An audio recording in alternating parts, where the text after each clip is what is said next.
কয়টা এরকম ধর্ষণের ঘটনা ঘটলে আপনারা কবে আরও সজাগ হবেন? একজন ধর্ষককেও যদি সবার সামনে রাষ্ট্রীয়ভাবে শাস্তি কার্যকর করা হতো, তখন কিন্তু আসলে কোনো ধর্ষকই মনে হয় না যে এরকম নিকৃষ্ট ঘটনা ঘটানোর মতো সাহস তারা পেত। যে রামিসা 7 বছরের একটা শিশু, যাকে প্রথমত ধর্ষণ করা হয়েছে এবং পরে তাকে হত্যা করা হয়েছে, এবং এটা শুধুমাত্র হত্যা করেই ক্ষান্ত হয়নি। এরপর তাকে দ্বিখণ্ডিত করা হয়েছে। তার দেহের একটা অংশ খাটের নিচ থেকে উদ্ধার করা হয়েছে এবং একটা অংশ পাওয়া গিয়েছে ওয়াশরুমের মধ্যে থেকে, একটা অংশ পাওয়া গিয়েছে। এই যে এতক্ষণ ধরে যে ঘটনাটা আমি বললাম, যে ধর্ষণ, তারপর হত্যাকাণ্ড এবং এই যে নির্মমতা, হত্যার পরে তাকে দ্বিখণ্ডিত করার যে ঘটনাটা, এটা যদিও গতকালকের ঘটনা রামিসাকে নিয়ে, কিন্তু এই ঘটনাটা যদি আমরা আসলে একটু খেয়াল করি, এটা আসলে শুধুমাত্র গতকালকের একটা ঘটনা না, এটা আসলে প্রতিনিয়ত এই ঘটনা ঘটে যাচ্ছে আমাদের সাথে। আমরা দেখছি যে প্রতিদিন যখনই আমরা নিউজের পাতা উল্টাচ্ছি, যখনই আমরা দেখছি কোনো একটা নিউজ, এই যে ধর্ষণ এবং তারপর হত্যাকাণ্ডের যে ঘটনাটা আমাদের চোখের সামনে ঘুরছে, তার মানে এই যে ঘটনাটা, এটা একদম একটা নর্মাল একটা ব্যাপার হয়ে দাঁড়িয়েছে। কিন্তু আমরা যদি আসলে এই বিষয়টা দেখি, যে ধর্ষণটা এমনভাবে ছড়িয়েছে, মনে হচ্ছে এটা একটা ব্যাধির মতো, এটার আসলে কোনো প্রতিকার নেই, এটার কোনো প্রতিরোধ নেই। কিন্তু এরপরও আমরা যদি দেখি যে আমাদের দেশে এই যে প্রতিনিয়ত যে ধর্ষণের ঘটনাটা ঘটছে, এটা ঘটার আসলে কারণ কি? এটা ঘটার পিছনে কারণটা আসলে কি? এটা ঘটার পিছনে আসলে কারণ হিসেবে আমরা মনে করছি যে আমাদের দেশের যে বিচার ব্যবস্থা এবং বিচারহীনতার যে সংস্কৃতি, আমরা দেখছি যে প্রতিনিয়তই এমন ধর্ষণের ঘটনা ঘটছে। আমরা দেখছি আসলে ধর্ষক কে, সেটা আমরা খুঁজেও পাচ্ছি, কিন্তু তারপরেও সেটা তদন্ত হওয়ার পরেও তার ধর্ষণের যে ধর্ষক, তার বিরুদ্ধে কোনো প্রতিকারমূলক কোনো ব্যবস্থা নেওয়া হচ্ছে না। এরপরে এজন্যই আসলে এই ধরনের ঘটনাগুলো প্রতিনিয়তই বেড়ে যাচ্ছে।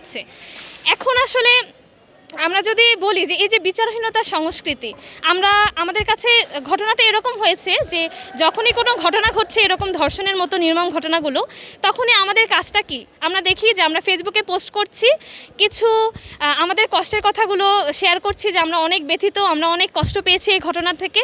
তারপর হয়তোবা এই বিষয়টা নিয়ে আমরা কয়েকদিন একটু কথা বলি, 2-3 দিন একটু কথা বলি, যেমন আজকে আমরা মানববন্ধন করছি গতকালকের ঘটনাটা নিয়ে। তো এর প্রত্যেকটা ঘটনার পরেই এরকম কিছু না কিছু ঘটনা ঘটে, তারপরে দেখা যায় নতুন কোনো একটা ইস্যু আমাদের সামনে চলে আসে, আমরা এই ঘটনাটাকে ভুলে যাই, তারপর আবার যে ঘটনাটা, নতুন যে ইস্যুটা এসেছে, আমরা সেটার পিছনে ছুটতে থাকি। কিন্তু আমাদের এখন প্রশ্ন হচ্ছে এটা, যে এই যে গতকালকে রামিসার সাথে ঘটলো, তারপর আরও অনেক বছর আগে আমরা তনু হত্যার বিষয়টাও দেখেছি, এরকম প্রতিনিয়তই যে নাম না জানা অনেকেই ধর্ষণের শিকার হচ্ছে, তারপরে কোনো বিচার হচ্ছে না। এর ফলে আসলে কি হচ্ছে, আমরা আসলে এটা থেকে কি আশা করতে পারি? এই যে আমরা হয়তোবা কিছু দুঃখ প্রকাশ করছি বা কিছু বলছি যে আমরা বিচার চাই, কিন্তু কোনো বিচার কিন্তু হচ্ছে না। তা আলটিমেটলি এটার ফলে কি হচ্ছে? আলটিমেটলি এটাই হচ্ছে যে এই যে এটা একটা চক্রের মতো, আমরা যদি এই চক্রটাকে আজকে এখানে প্রতিহত না করতে পারি, তাহলে হতে পারে যে আজকে আপনি, আমি বা আমাদের পরিবারে কেউ এই ধর্ষণের শিকার হতে পারে বা হত্যাকাণ্ডের মতো যে জঘন্য ঘটনাটা, এটা শিকার হতে পারে। তাহলে এই যে বিচার ব্যবস্থা দেশের, এই যে বিচার ব্যবস্থার সাথে যারা আছে, সংশ্লিষ্ট কর্তৃপক্ষ যারা আছে, তাদের কাছে আমার আসলে প্রশ্ন, আপনারা আরও কয়টা ধর্ষণ হলে এবং কয়টা এরকম ধর্ষণের মতো নির্মম হত্যাকাণ্ড এবং এরকম ঘটনা ঘটলে আপনারা কবে আরও সজাগ হবেন এবং কবে এটার প্রতি প্রতিকারমূলক কোনো একটা ব্যবস্থা করবেন? কারণ আমাদের দেশে যে বিচারহীনতার সংস্কৃতি, আমরা দেখি যে শরীফ ওসমান বিন হাদি ভাইয়ের যে হত্যাকাণ্ডের বিষয়টাও আমরা দেখেছি, যে আজকে বিচারহীনতার 154তম দিন পার হলেও আমরা কোনো বিচার দেখতে পাচ্ছি না। তার মানে প্রত্যেকটা ক্ষেত্রে আমাদের দেশের ধর্ষণ এবং প্রত্যেকটা অপরাধ আমাদের দেশে ঘটছে প্রতিনিয়তই, কিন্তু এটার আসলে কোনো সঠিক বিচার হচ্ছে না। তাহলে এই বিচার যদি না হয়, বিচার ব্যবস্থার যদি আসলে উন্নতি না হয়, তাহলে আসলে আমাদের সমাজটাকে কখনোই আমরা সুন্দর একটা সমাজে পরিণত করতে পারবো না। সবাই জানি যে রামিসার বাবা আক্ষেপ করে যে কথাটা বললো, যে আমার মেয়ের বিচার আসলে করতে পারবে না, কারণ এরকম বিচারের নজির তিনি আগে কখনো দেখেননি। যে বিষয়টা, এই যে তার এই আক্ষেপটা আসলে কেন জন্ম নিয়েছে?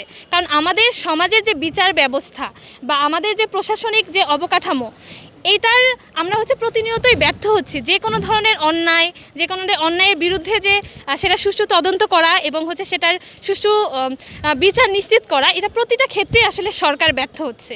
একজন ধর্ষককেও যদি সবার সামনে রাষ্ট্রীয়ভাবে শাস্তি কার্যকর করা হতো, তখন কিন্তু আসলে কোনো ধর্ষকই মনে হয় না যে এরকম নিকৃষ্ট ঘটনা।